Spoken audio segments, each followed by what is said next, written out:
everyone. Welcome to episode 14 of season 2 of Contact Lost, your weekly source of in-depth analyses of the Polish and international Warhammer 40k competitive scenes. And today, back from his break, is the young, the handsome Joker. Hey guys.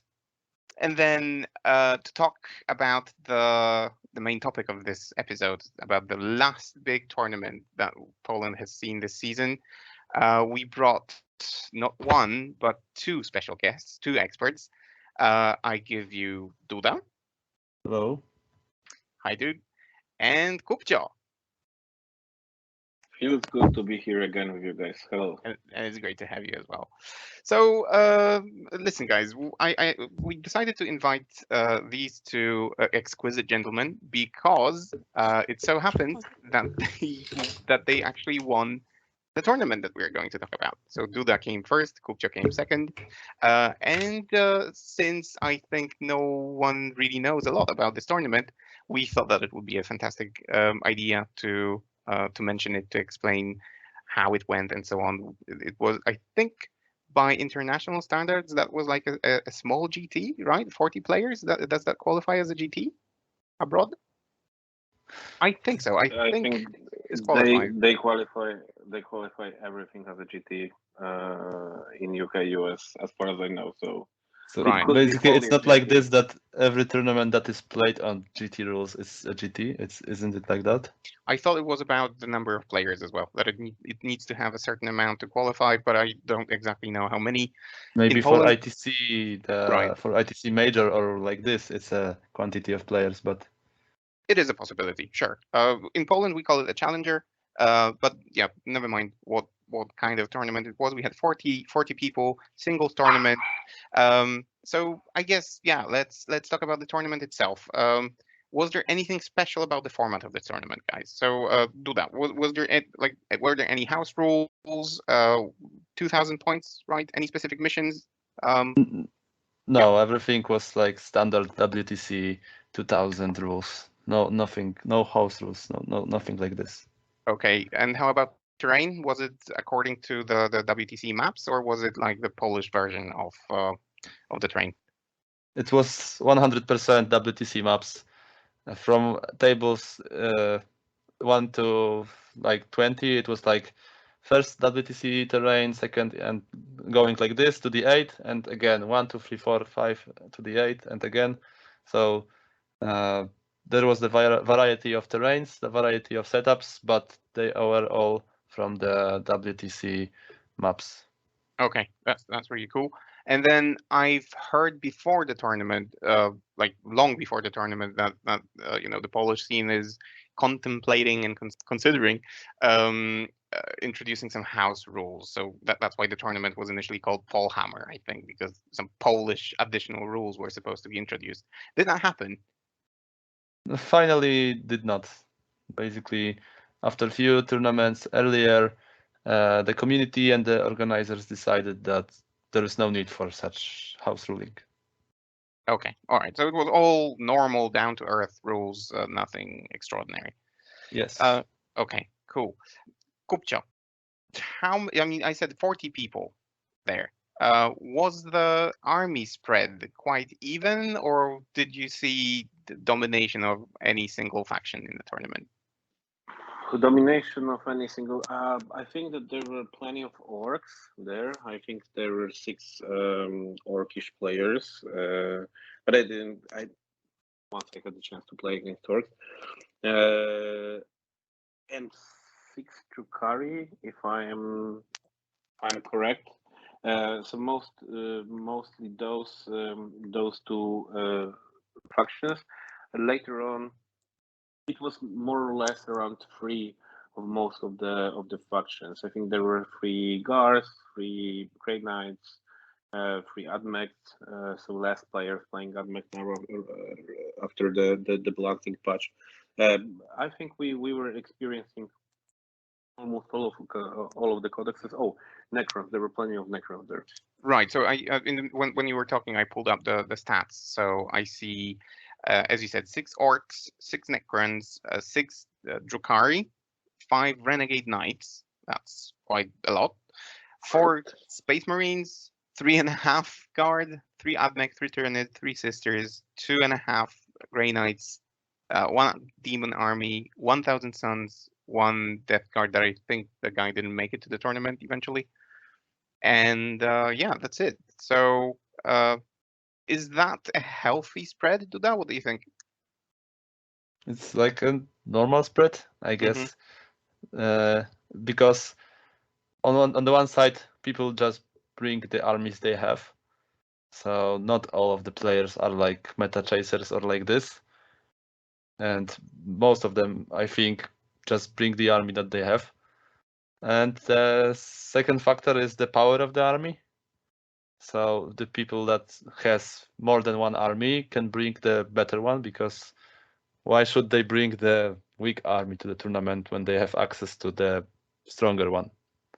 Okay. But when you look at the spread, to be honest, I was expecting more Tyranids, and I'm also surprised by the number of Grey Knights and Thousand Suns, because I would expect, those are the armies from, I don't know, well, top 8, and yet it doesn't seem like there's a big showing of those armies. But 5 Renegade Knights, what's going on there? Duda, you should know because you played the army. So why have they suddenly become so popular? After the balancing patch, they just got buffed and they are cool. This is very good army right now, and people just bring them because it's also fun to play and you have good army with fine gameplay. So I think that's the reason. And come on, guys, who doesn't like big scary robots? Tell me, True. who doesn't like this? True. yeah, and also I think there was some box a few years ago with the 2 army girls and Necrons, I guess, like Admech versus Necrons. So a lot of people had a lot of army girls from that point, but never used them. But you have them, you know the situation. You have the models, but you cannot use them because they suck, and suddenly they begin to do anything. So it's the first time you can set them up on the tournament and play. So why won't you do this? It's cool that you can finally take the model from your shelf and just use it in the game. I think Michał that it is mix of having just a few models, so the battles are quick, big robots, so everybody likes robots, and the army recently got buffed. The mix of those three. I don't tell that there is one factor for it. There is few factors. Yeah. Okay, so this was the last big tournament of the season. How for you guys, was it about taking the winning list, or was it about, for example, experimenting towards something that you anticipate is going to happen in next year, or preparation for tournaments in the next hopefully full season? What was, I mean, Duda, you started talking about about your army, why you took it, but Kubcio, Admech, do you know it already? Do you know it well, or was it still an experimentation phase? No. It was not. It was not experimentation phase. It was practice. I need to practice at Mech. Practice much more because I'm pretty fresh to this army, and this army. When you look at the balancing patch that came out recently, you will think that okay, Admech, that was the super good army. Just air quote, just lose 200 points on regular rosters, and they are limited to two aircraft. So from 4, we need to go down to 2 aircraft. So at the first glance, it's not a big, very big nerf to admit, but then when you actually play it, and for the first time, when I was playing new Admech, I was really surprised on how big impact it had, and Admech is far from it was. Those 200 points more, those 2 aircrafts less, and really this army right now is definitely it's a very good army. It's very difficult to lose playing Admech because still you have a lot of special rules, a lot of assets, a lot of You have everything basically. You have lots of infantry. You have quick, fast, and very good anti-tank weapons. So it's a very good army. But now you can actually play and have fun playing. It's not that you feel that Admech, you won. Basically, this is what we were talking about when I joined you guys the last time after the Polish team championships when I was playing Admech. So now it's totally different story, and I need to practice. I'm going to play Admech because guard is it's not where it should be. So the only army that I have right now on my shelf is Admech. And again, now I can say it because it's not that Admech is super good and it's killing everybody. For a long time I wanted to collect Admech.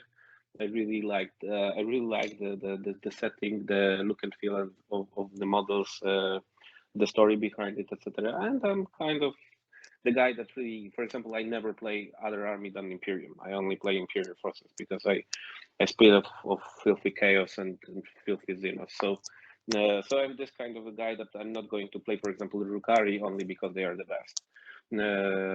So now I can play Admech, but I need to practice. And that was it. I took the roster that was slightly modified after the balancing patch, but I foreseen few things. I've seen that there will be a lot of knights. The Necrons are also more elite, let's say. Basically, you have more tougher units, so you need to have a lot of Pepan. So I basically Polish Polish expression, anti-tank, weapon. Sorry, guys. If We're you good? didn't correct yourself, I wouldn't have noticed. Oh, okay. Yeah, because I was speaking that probably, yeah. The anti-tank weapons. So basically, I took up 2 aircraft from my roster. I paid additional points for all of the other models, and I added 2 more Iron Strider Ballistari with last cannons. So basically, the roster was the same. I've seen that 2 other Admechs, guys are experimenting. I think that now Lucius plus Mars still very, very, very powerful combination. And now what I need to do is master the roster. And you can only master it when you play it. So that's why I went to the last big tournament in Poland, because I wanted to practice simply with my Adeptus Mechanicus forces. I landed in the 2nd place. Very good. I'm very happy.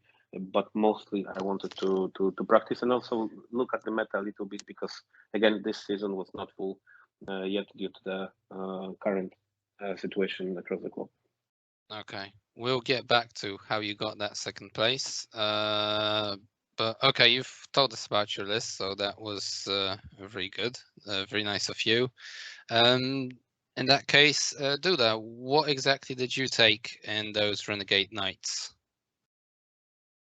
It's a 2 detachment list. First is Iconoclast with custom household that gives you 1 reroll to hit in every activation, and the second trait is that when it comes to movement, you always take the top row of the movement, so and get +1 to the movement. So your small knights always move 15, even if they have 1 wound left.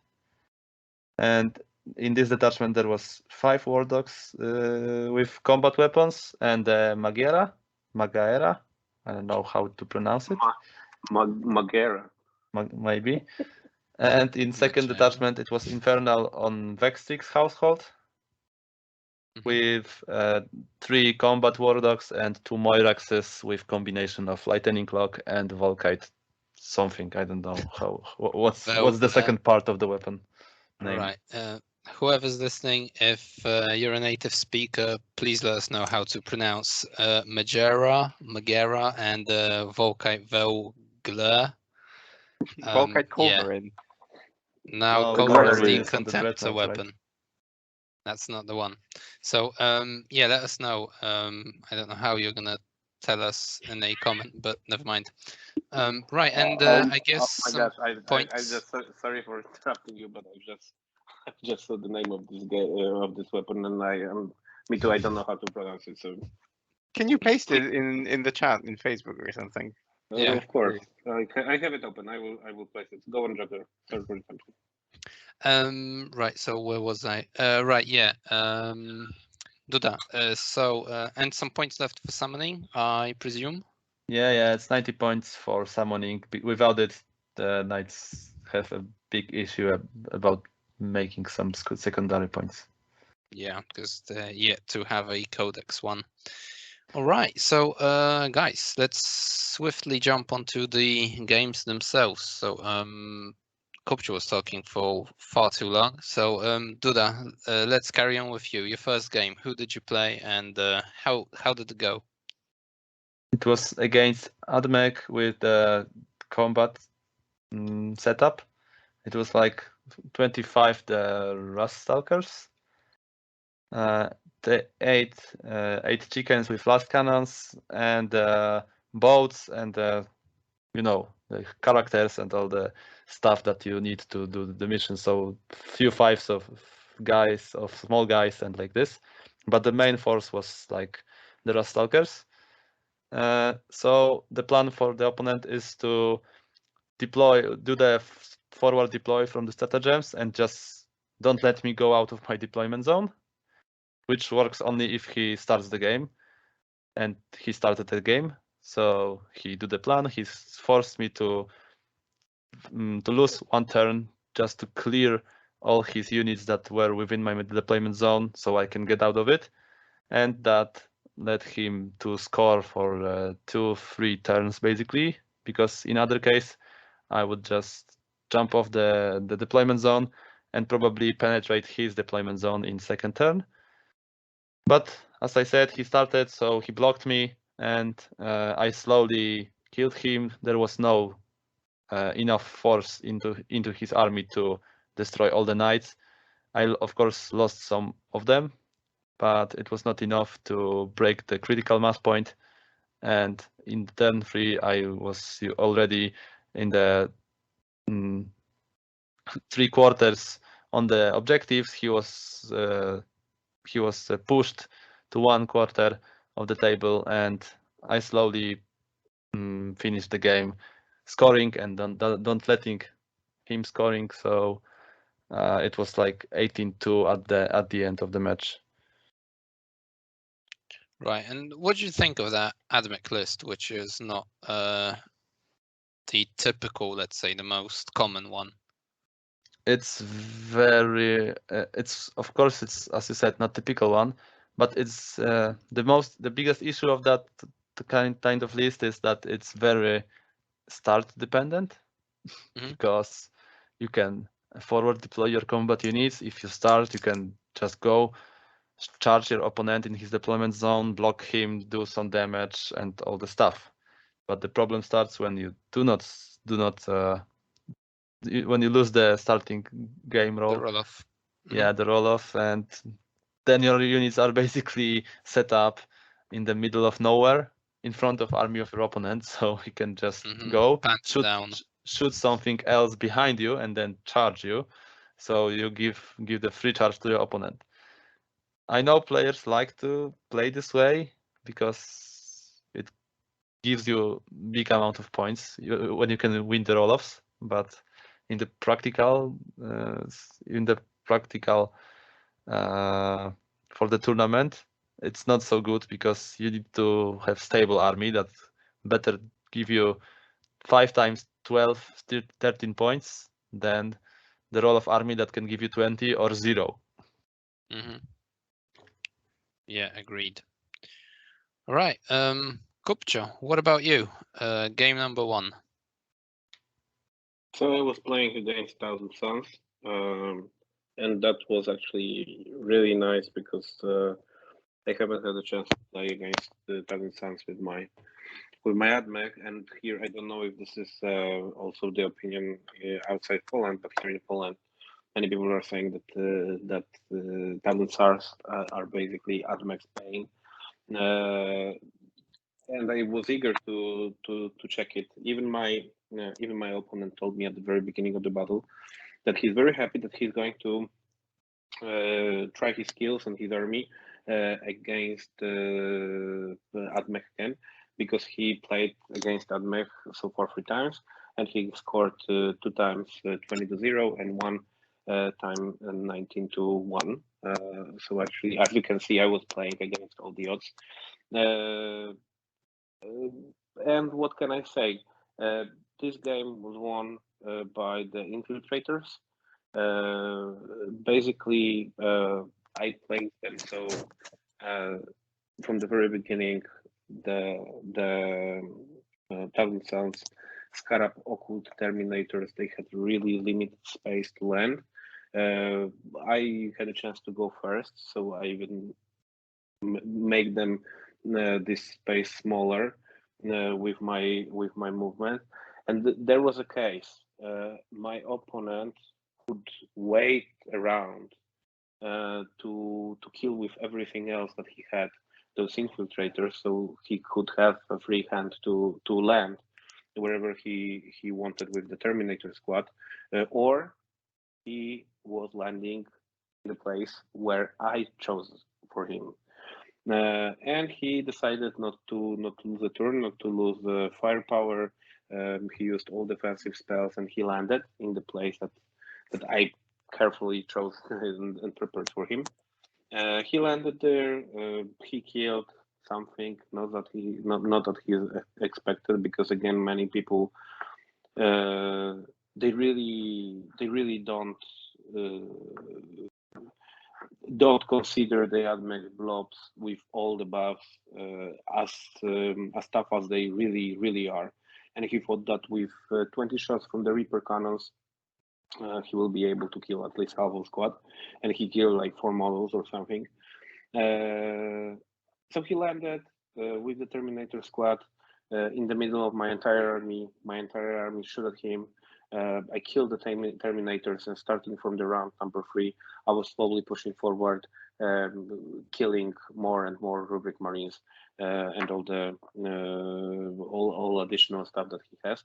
And if I remember correctly, all of the Thousand Sons died, or maybe there was one cycle that survived this genocide, and I won 18-2. I was close to 20-0, but unfortunately I didn't get some charges that I needed to charge the Rubric Marines that were on the objective markers, to charge them with my troops, with Rangers, and those were like charges at 5 up or something, and I didn't score the charge there, so I lost some additional points to his banners and to him controlling the objective, and those were basically those 10 secondary points that gave us the result of 18 plus 2.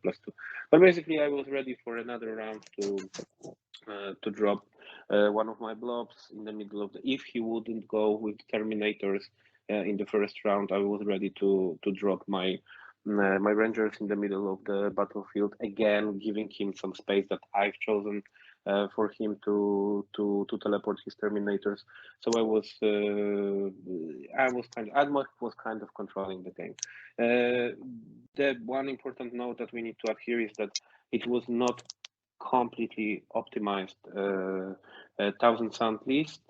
It could be done better, but anyway, he had Rubric Marines, he had 15 Terminators, he had a bag of Psychers, some Contemptor Dreadnought, some Hellbrutes with last cannons, Ultimatas, etc. So basically, like some good stuff, and that's it. Okay, and from the to do good journalism, let's just shout out. You played Oko, right? That was the guy who. That was the guy, yes. That was the guy. I already had a chance to play against him for the second time, but the first time we were playing, I was actually playing the guard, because in our local tournaments here in Warsaw, sometimes I take guard and I play as a guard player, because I can't live without my guardsmen. All right, Duda, how about your second game? It was against Grey Knights and Astra Militarum, the guard. It was Who like did you play, by the way? Was it Dadamovsky or forfeiter for okay? fighter. Yeah, okay. So it was like 1,000 points of Grey Knights with the two Dread Knights, one Commander Dread Knight, and 3 times 5 guys. And from the guard, it was 3 Basilisks, I guess, a Manticore, and the Pask with Demolisher Cannon. And there is no big history here, so basically, as we all know or should know, the guard doesn't do any damage, even though the profile seems to be turbo anti-tank or like this. So in practice, with the 4+ BS D3 damages, this don't work this way as it should. And I killed some of the tanks, I depleted some wounds on Dread Knights. I guess I did less than I should, but it didn't change that much because in his counter shooting, he killed, I guess, 2 baby knights and halved the big one. And in my second turn, I just charged on his lines on all those guard vehicles. I finished shooting the Dread Knights, and slowly but purposefully I was killing him. He had no arguments to counter me, and at the end of the game there was only his Dread Knight commander on the table because I just didn't want to shoot him because then he would teleport and gain some table, so I just ignored him for all the game, and it ended 20-0 to me. Okay, and a question out of curiosity because I'm not entirely sure how it works. When you mix Grey Knights and something, for example, Guard, do Grey Knights lose their special abilities? Or Yeah, they lose the Tides of Warp. okay, so it's actually quite meaningful. Was there any did you speak to the guy? Was there any specific reasoning why he mixed those armies, or was it just because he felt like it? Forfeiter is a specific guy. He always tries to do something out of box. And the reason for this combination, as he told me, is that he expected to play a lot against no-loss Tyrannus army. And he decided that then the Manticores, the Basilisk, if he wins the roll-off, should be able to clear the Hive Guards, and then it should be easy win for him. But unfortunately, he didn't hit any Tyrannus army. but the idea was, let's say, okay. Yeah, the reasoning makes a lot of sense. It's just win some, lose some, I guess, and it wasn't his day pick probably on that particular day. All right, moving on to Kubcio's game 2. Just to add to the previous game, that the guys, there is no way the guardsmen and their no-loss shooting will win, even if they start against two squads of heavy guards. There is no such a thing in this galaxy. So just to add, this is worth trying, but it can't work. And speaking about my game, I was actually playing against Tyranids, but the sneaky one. So I was playing against Danny, our British friend, but that lives here in Warsaw, and he comes often to the tournaments.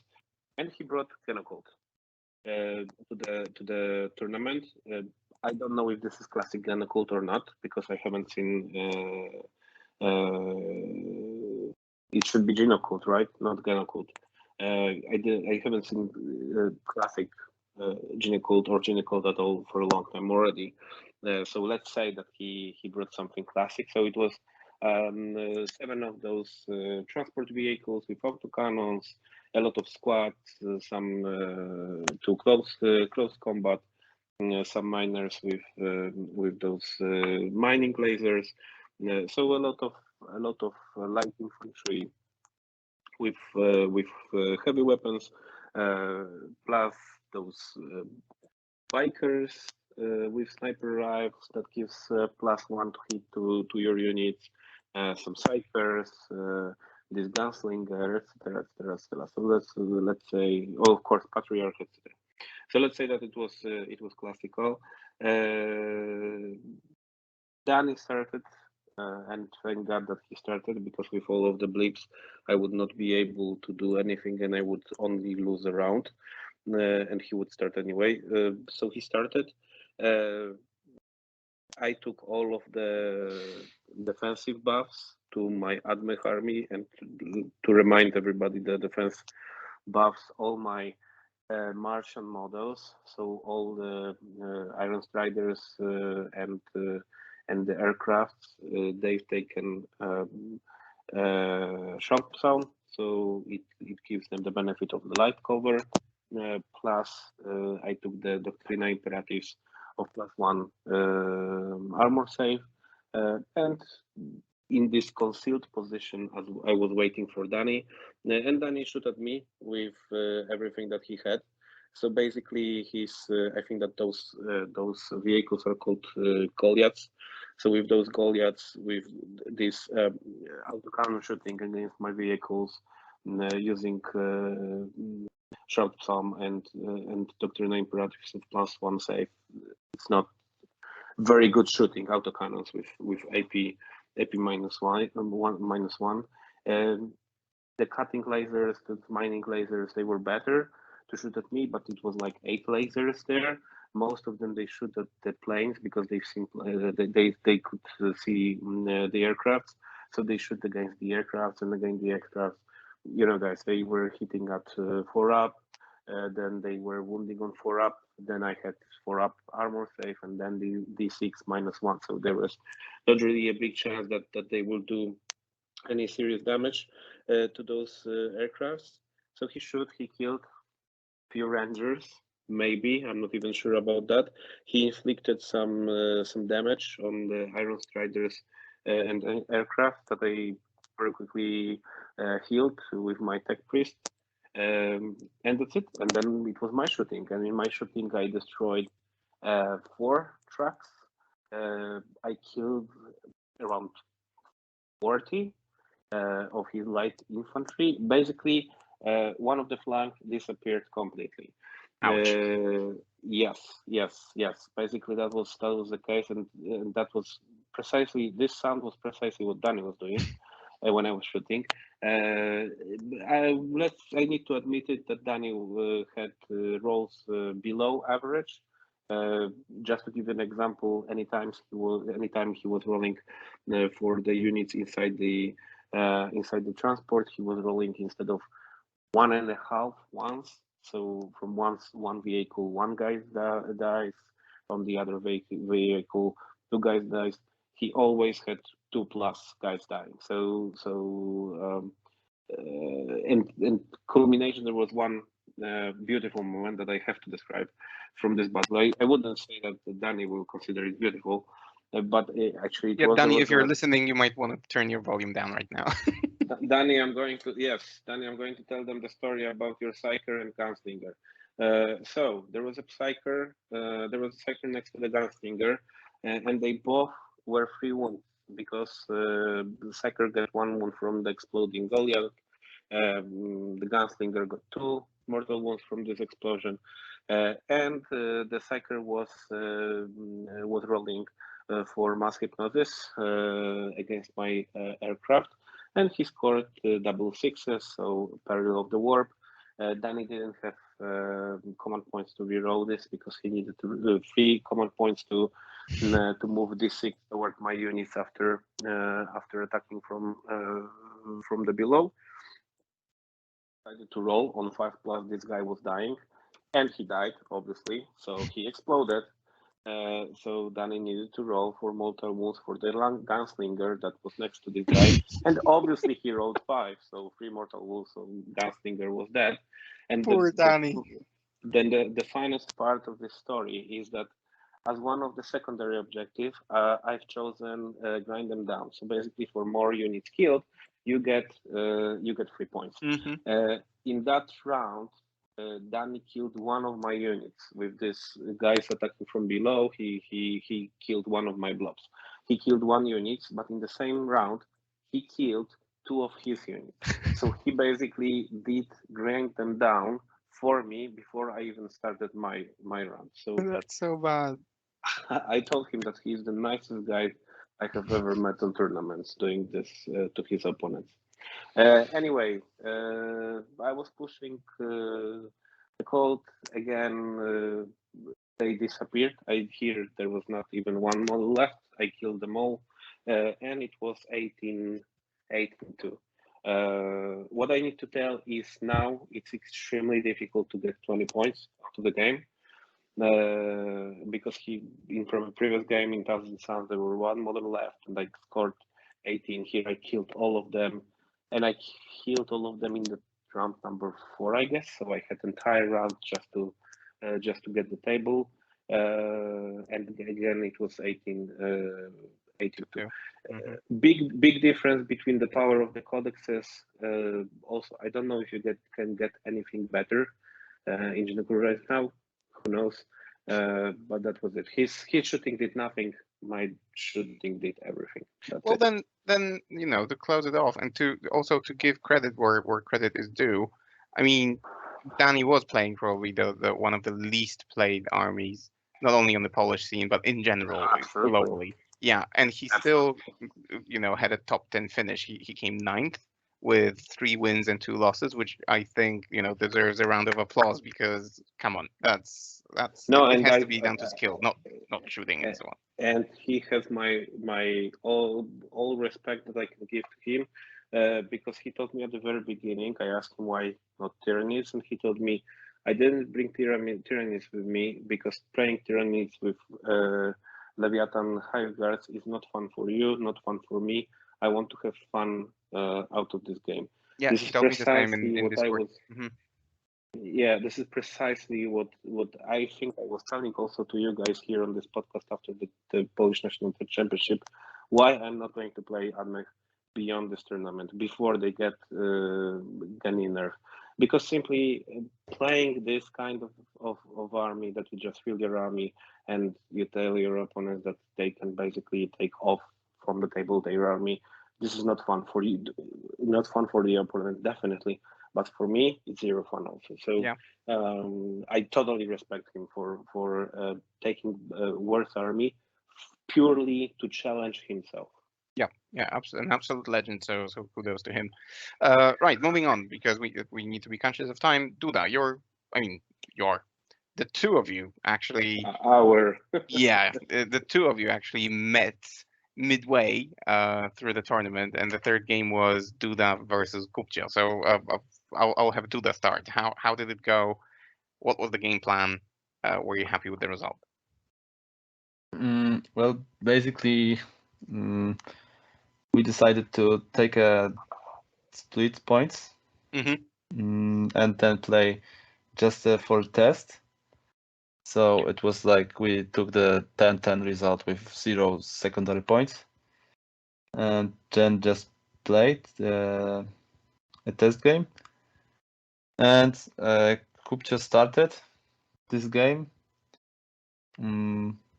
He took all of his shooting against me. I guess you killed Kuba, right? 2 knights? 2 baby knights? And that is correct, yes. Yeah, and crippled 3 of them, I think. So then in my turn, I took a revenge, and it went very well. In this case, I killed both of the planes and 2 of the chickens, I think. 4. 4, okay. And that's the point in which the Admech loses its critical mass. And then I was able to just go through the table, losing some knights during the game, but not enough for Admech to force me to back. And it finished like 14-6 in this case, but we both agreed that it's not like this all the time. Basically, it's a good pairing for Admech, and let's say average one, not the good one, not the bad one for knights. because Admech has like advantage because of all the last cannons and all the shooting. But when something goes a bit less than it should, like on average, so you do not deal enough damage to the knights, or the knights did more damage than they should on your army, the game starts to swing on the knight side, on the side of the knights.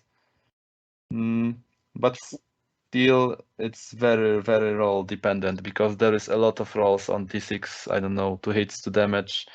There is small amount of big shots. I don't know if you understand what I mean. So the variance is very high here, and it really, really can make a difference on the final result. Okay, do you think A lot of single rolls, basically. Yeah. Do you think that this game, would have been even more in your favor, Duda, should you have started this game? Because you said that Kubcio started. If you had started, would it have been, even more one-sided? Yes, because if he started, he did the same what the first Admech did to me. He just blocked me, so I cannot expand on the table. Because Kuba put 2 units of his infiltrators just straight in front of my army. In case if he start, he just come and stay 1 inch away from me, so I don't move the baby knights in the first turn further than my deployment zone. And if I started, I would just go. Probably do not kill the chickens because I wouldn't see them, but probably kill the planes because I see them anyway. But charge, and on the first turn of Kuba, all of my models, or most of them, would be just in the middle on the table. So let's say he did the same damage as he did on our game now, but my models start after his shooting. My models are in the middle of the table, so I just next turn can go and charge on his lines in his deployment zone. This is what I think it should happen if I started, but yes, you can correct me if you think otherwise. Yeah, go on, Kubcio. Your side of the story now. No, first of all, I need to say how lucky Michał was. How super lucky. No, I'm kidding. Basically, this is what happened. I do not agree with Michał in some points. And starting from the very beginning of the battle, I agree that Michał would be further into the middle of the table. However, still, my infiltrators, they basically blocked every Imperial Knight, Renegade Knight movement on the table, because I was 9 inches from his deployment zone, blocking all the passages. So there was no way that Michał would move his knights beyond my line of infiltrators. Obviously, it would be 9 inches more, but anyway, I feel my infiltrators. If I wouldn't be starting, then Michał wouldn't be right in front of my my deployment zone. So that's the first thing here. Second is that I agree with the outcome. I don't agree with the statement that it's a good pairing for Admech, because again, if we're talking here about the dices, what the dices are going to roll, and the dices were on Michał's sides in this game. But again, those are the few dices that we are rolling, because we have, I don't know, I have 14 last cannons shooting, right? So what does that mean? 14 dices rolling. Michał has how many? 8 melta cannons, some volkites. Again, this is not a big amount of dices that we're rolling here, and it's very easy that luck can swing from one side to another. We agreed that in laboratory conditions it should be 12, 13 points for Admech, maybe, but again, it's not a good pairing if with this even slightest swing of luck. This is this critical mass that we're talking about. I will not kill what I should. I mean, even 1 knight less that I should. Michał will kill 2 Iron Strider Ballistari more than he should. and this swing is already too big for me to handle, for Adeptus Mechanicus to handle. The same for knights. If instead of killing 2 knights and crippling 2 knights, I would kill 4 knights, or I would kill 5 knights, which is possible with so many last cannons plus the infantry shooting. Then on the other hand, knights, they have half of their forces. So on the other hand, there is a swing. So it is not good pairing for any of those. So if my captain would ask me, do you play against this? I would say yes, but this is the pairing where something can go wrong and slip out of my hands. So this is one thing. And second thing, in this pairing, very important thing is the table and the mission. Basically here, both table and mission, they were a little bit in favor of Imperial Knights. Why is that? Because the table was pretty open. We played, Michał, remind me, we were playing on the 4th table? I don't remember, but there was like 5 forests. On the 4th table, yeah. That was. Yeah, 5 or 6 forests, a lot of forests, not many ruins. Basically, in the middle of the table, you had just 2 big ruins placed in the rest of them. It was open space, so it was I think in favor of knights. Plus, it was this mission that when you control the objective, you can move out of the range of the objective, and until the opponent takes it back, you still control it. So for knights with very limited number of models, this mission is perfect, because Michał could take control over the objective and then move on to another objective. Because if I remember correctly, Michał, at the end of the game, you had 2 small knights crippled and one Magera with not even one single wound received. So I think that even though losing almost all of my anti-tank shooting, the infantry pretty well managed in killing those knights. So that's it. Nothing more I can say about this game. The rest is a very interesting game though, as always, against these lucky bastards. Yeah. Yeah, I was going to say thanks to both of you for those very interesting insights on that particular matchup. However, moving on, Duda, game 4 then. Who and with what was waiting for you on Sunday morning? Yeah, so there will be not that much history here, because it should be Vlad with his Tyranids. So I was expecting to lose the game, but Vlad just dropped the tournament with some personal reasons, so I just got the free frag here, and I can only say that it was pure luck to me to get the positive result from the matchup that I should lose, and on the 4th game on the first table, basically. So yeah.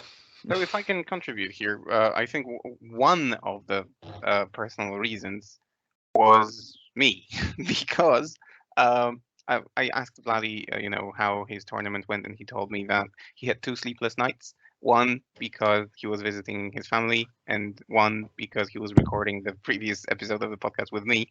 So he went into the tournament completely knackered and actually unable to think properly. So that's one of the reasons he had to drop. So thank you, Twig. Yeah, that's then nice. thank you. Then thank My you pleasure. Right. I need to make sure that we record an episode before every tournament so you guys can win. So Kubcio, your 4th game then. So my 4th game was legendary, because I played against the top Astra Militarum player in Poland, Cyril, my very good friend. We both playing guards for a long time. I think I'm playing guards slightly longer, but anyway, he didn't betray guard, and I did, unfortunately. Right now, when guard is bottom tier of codexes, he's still playing it, and he was playing it also on this tournament. So that's why the game was legendary. 2 big Imperial players, Imperial Guard players. One traitor of the Imperial Guard, and the second one loyal to the end. Needless to say that everybody from the audience was supporting Guard with all their heart. Even I have to admit that even deeply in my heart, I was supporting Cyril and his Guard. And before the game, I told him that every Guardsman that will lose his life during our game will be later on treated with all honors. And that's good that I said that, because most of, if not all of them, died in the course of the battle. What can I say? Cyril started the game. So he played Science, right? Just to Yes, to Tempestus analyze Science. this. And yes, very good point. Thank you because I was going to move forward, because Joker is chasing us with the time, so that's why I was going to move forward. But okay, I will stay a little longer. Tempestus Science roster, a lot of Science with a lot of plasma guns, command squad with melta guns, some Tauroxis Prime, one Valkyria. To be honest, this is very good roster. Myself, I was considering playing this roster one slightly different, but I was also thinking about playing this kind of roster. However, I do not have that many Tempestus Science models in my possession, so I couldn't feel this army, because this is for sure a lot of fun to play, and against some armies it really can be good army. Also, Cyril won, I think, two out of 5 battles that he played. Yeah, he lost to me, he lost to Vladi, and he won 2 other battles. And in the last one, he also split the points with his opponent. Anyway,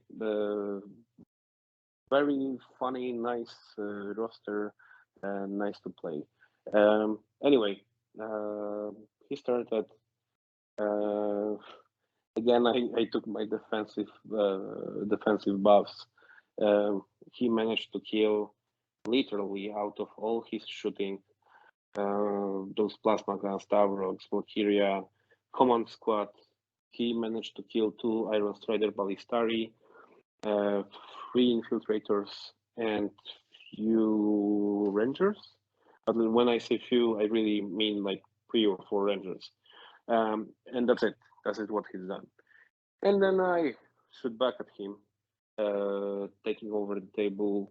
For him to shoot, he needed to leave the transport, leave the Tauroxes with his Scions, field everything on the battlefield, etc. So basically, all my anti-tank shooting was trying Tauroxes. All my infantry was killing his infantry. And that's it. And then starting from the round, unfortunately, starting from the round 4, because again, this army is pretty good. He was all the time interrupting me, dropping more Scions, blocking me, blocking the points, running with orders to get some objectives, etc., etc., etc. He was annoying me with all those guys until round 4. And in round 4, I was able to finally move on and get the table, but it was too late, and I only scored 16 points from this game. So you see, even though Guard is bottom tier codex and Admech is really powerful codex, currently he got 4 points out of this game. Again, 16-4. I scored 16 points, but it was bittersweet victory because my heart was broken looking at so many guardsmen corpses left on the battlefield. And Cyril finished 12th, which out of 40 players at the tournament, you know, when we are talking about top players in Poland, I think is a very good score still. So congrats to Cyril. Absolutely. Duda, your final game against an opponent that we already know, right? Yeah, it was against Danny, that was already mentioned here, with the Genestealer cults. And well, let's say it's maybe some kind of the same case that Admech versus Chaos Knights, but really in favor for Chaos Knights because the only way to do anything to the Knights is the mining lasers on the small squads of the Genestealer cults.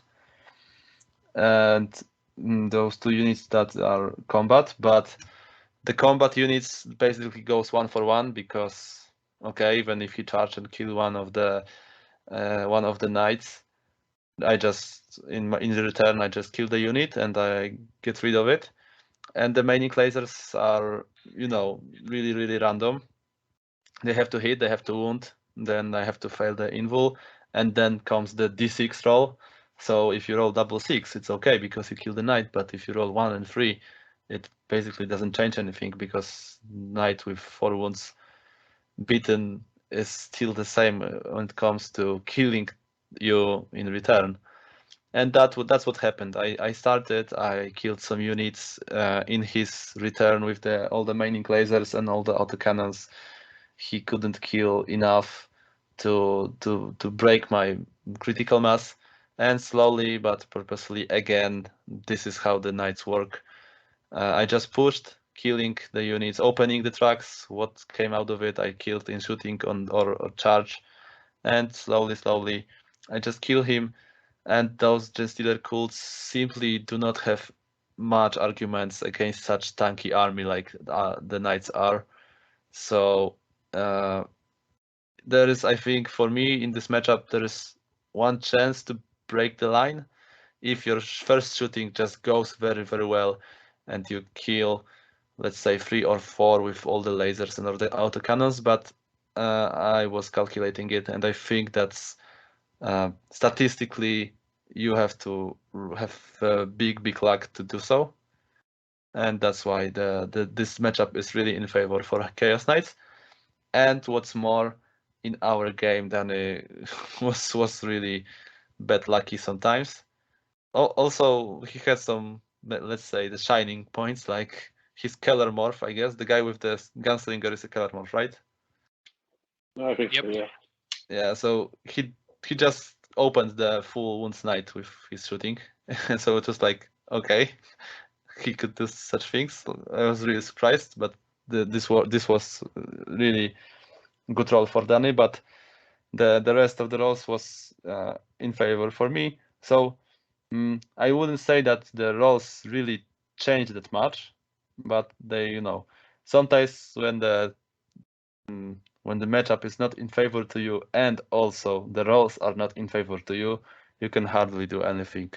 So you can just frustrated. You just get frustrated from the outcome of the game, and it finished 20-0 to me with not really a chance for the Genestealer Cult in this case to do anything. And I don't mean it by Danny gameplay because he played it very well, but the combination of the matchup and the armies and the rolls wasn't helping at all for Danny. Sounds like it was not his lucky weekend then. It might be.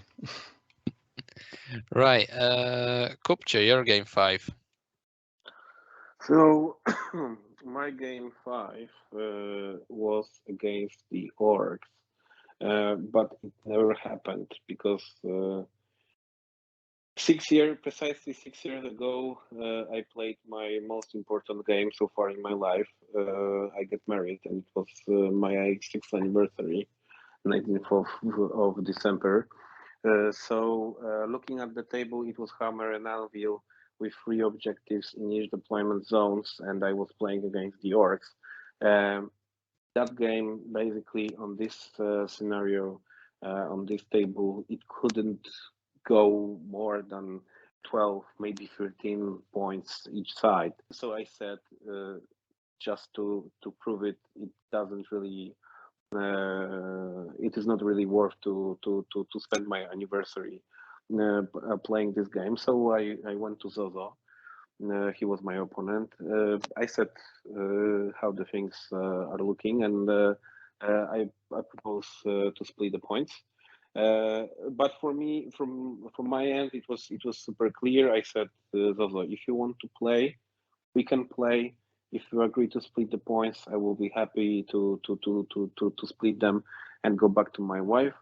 The first one, Zozo was not sure because, you know, anniversary, big deal. But I said, you want to play, we play. That doesn't really matter. This tournament, we play. So he said, even at some point he said, okay, let's play. I brought my miniatures to the table, etc. But the Scar, who was next to us, he also split the points with his opponent. Again, this is what we already said. I think on this podcast, on the previous podcast that we were recording, that this tournament was 1 week before the Christmas, so many people decided to split the fifth battle and go earlier to their places simply because of current situation and incoming Christmas time. So Skark was not playing. And Zozo quickly asked Skark if Skark wants to play against him. Skark said, "Yeah, I'm perfectly fine with it." So Zozo said, "Okay, so I will play Skark. You go with your wife," and I did it. So she was happy, and I have a green line for more tournaments. So everybody is happy. Congrats on that. That was actually quite a lot of words to say that you never played the game, but we don't hate you for it.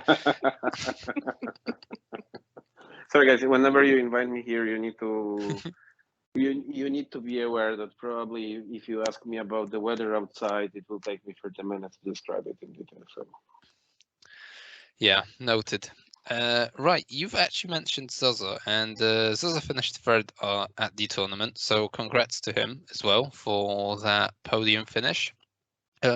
However, as he's not here, what do you guys think of his orc list and orcs in general? How do they fit currently, especially that Speedfreak build? Duda, maybe you go first.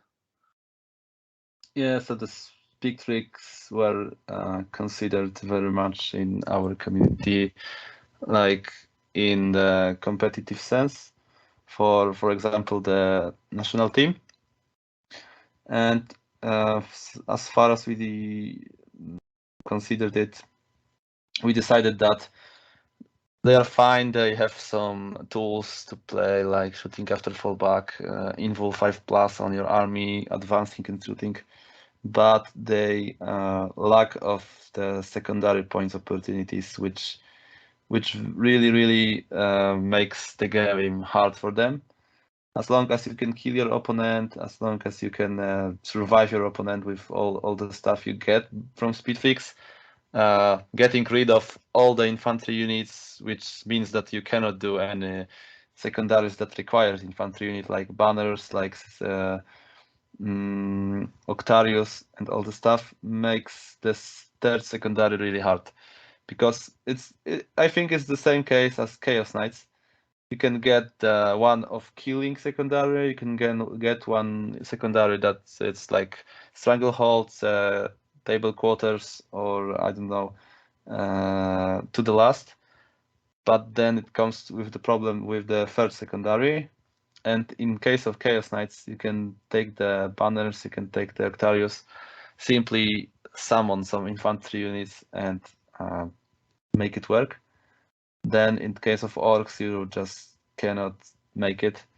And if there is no special setup of the match, like, I don't know, you play against Psychers, so you can take Horde the Witch, you just really lose the points for the third secondary, or you just take some that give you, I don't know, 2-3 points, because it's very hard to fulfill it.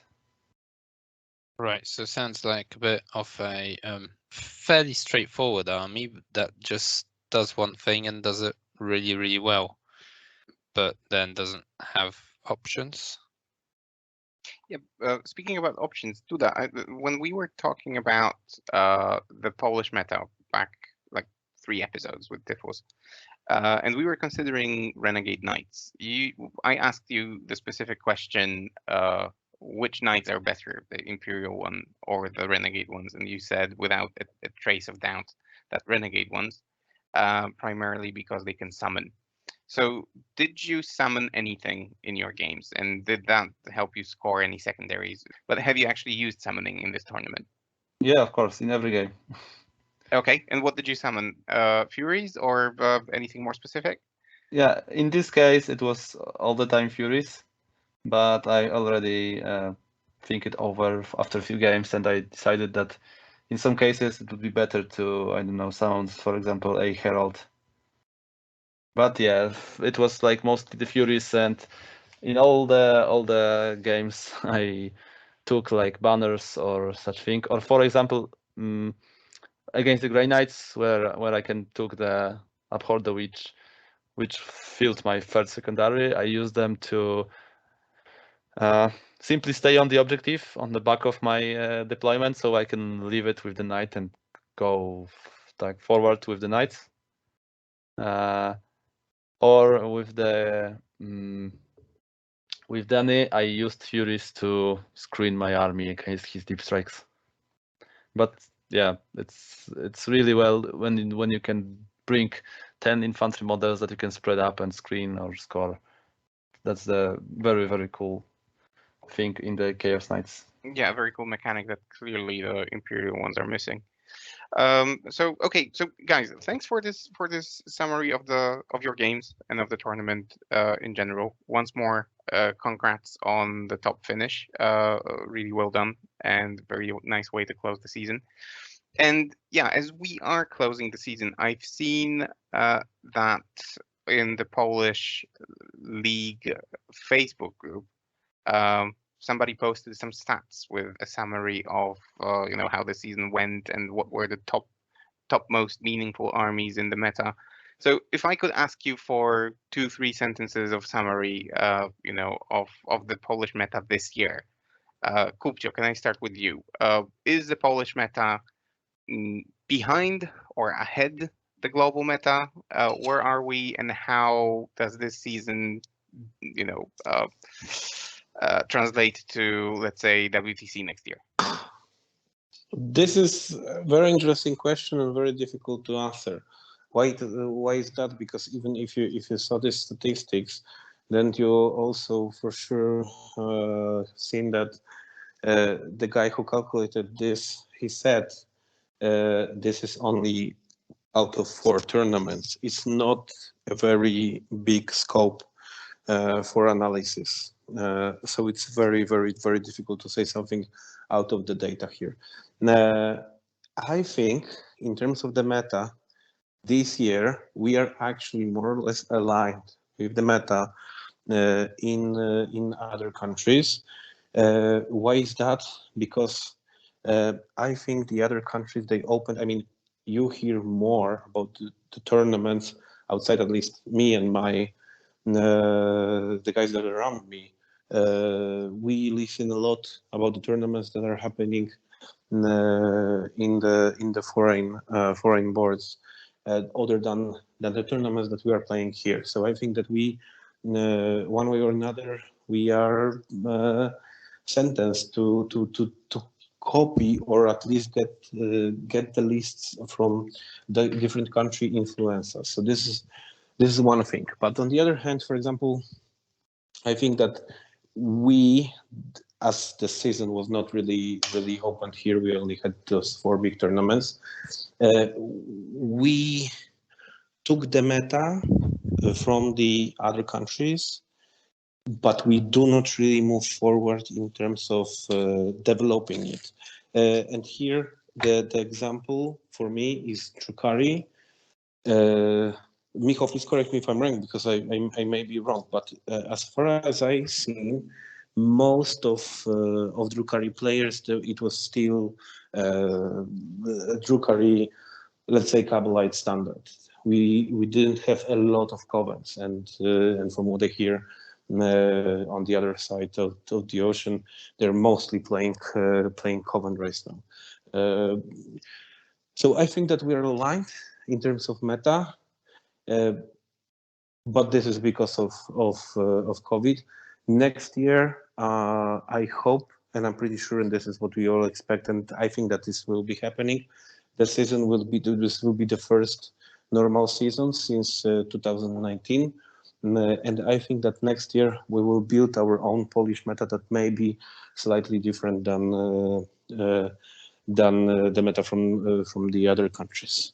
But right. also the very important thing, just to end here, I do not think that there will be big difference right now between the metas in different countries. Why is that? Think about this, guys. We are much more connected right now. GW's GW is connecting the players across the globe, but also we talk to the people from the other countries. We have Facebook groups where people from all around the world, where we are sharing our observation. The world is much more connected. So I think that now the meta in different countries is going to be much more similar than it was even a few years ago when we were mostly playing only in our neighborhood. True. Duda, your take. What was the question? The question was, can you describe the Polish meta in a nutshell? So, was this tournament indicative of the Polish meta, and is the Polish meta ahead of the global meta, or is it chasing the global meta? What do you think? So in case of ahead of or chasing, I guess there is no answer for it, because they are simply different, and what we think is good, as far as I know, some kind of global thing sucks, and inverted, like what we think sucks, the global meta thinks is okay. So I think they are simply different. So none of them is chasing or behind each other. And if the tournament or the summary was the state of current meta, I think that meta pretty flipped a few times this year. So it's hard to say, because of the chapter approved and of balancing patch and all the new releases in this year, the things that were good and now are not were like changing very few times, let's say. Because on the beginning of the year, the Space Marines were very good, I guess, on the Dark Angels, which are now one of the bottom tier. Then the Drukhari came, then the Admech came, which were rocking the meta. So now the Admech is like mid plus tier, let's say. Only Drukhari are stable on the top, but the rest is very mixing all the time. So it's hard to state the meta because of the JW moves, because they still try to improve something, which is very cool. We never see the JW like this. But this makes very big rotations all the time, so it's hard to state the meta. I would say that only Drukhari keeps the meta still, and they grip it very tight. So I guess we need a big tournament, the likes of WTC, to be able to tell who's ahead and who's behind.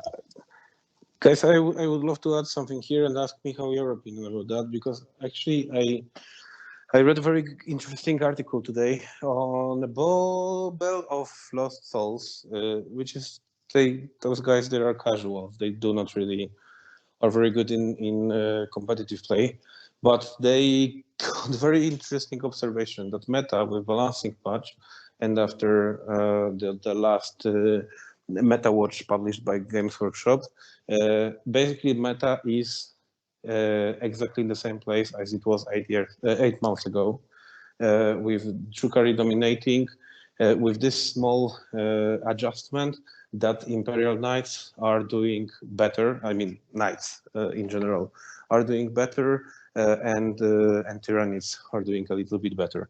But Drukhari dominating the meta, Astra Militarum, Space Marines, Genocult, Tau, they are low tier, and basically most of the armies are in precisely the same place where they were after the Drukhari Codex, after Adeptus Sororitas Codex, but before Adeptus Mechanicus Codex.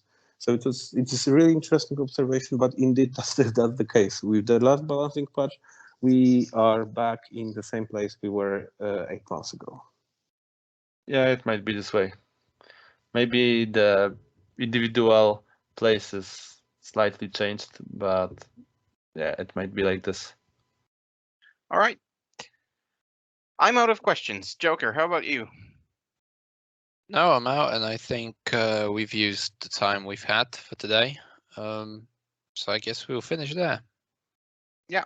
So, to all our listeners, the lists from this tournament will be made available in the comment section of this video. I'll try to make some photos available as well. And yeah, if you have any questions, any comments, anything like this, make sure you leave a comment in the comment section on YouTube, and we'll try to get Duda and Kubcio to also answer some of those questions if there are any. Also, make sure that you subscribe and follow us on YouTube, Facebook, and our Instagram, where we try to post fairly regularly as well. It means the world to us because it helps us grow and reach even bigger audiences. And with that, I guess I need to thank our guests. So Duda Kubcio, thank you for your participation. It was a real pleasure to have you. Thank you. Thank you for having us. Thank you, Joker, for being an amazing co-host as usual. Yeah, thanks. And yeah, everyone, thank you as well for listening. And until next time, bye-bye. Bye. Bye. Bye, guys.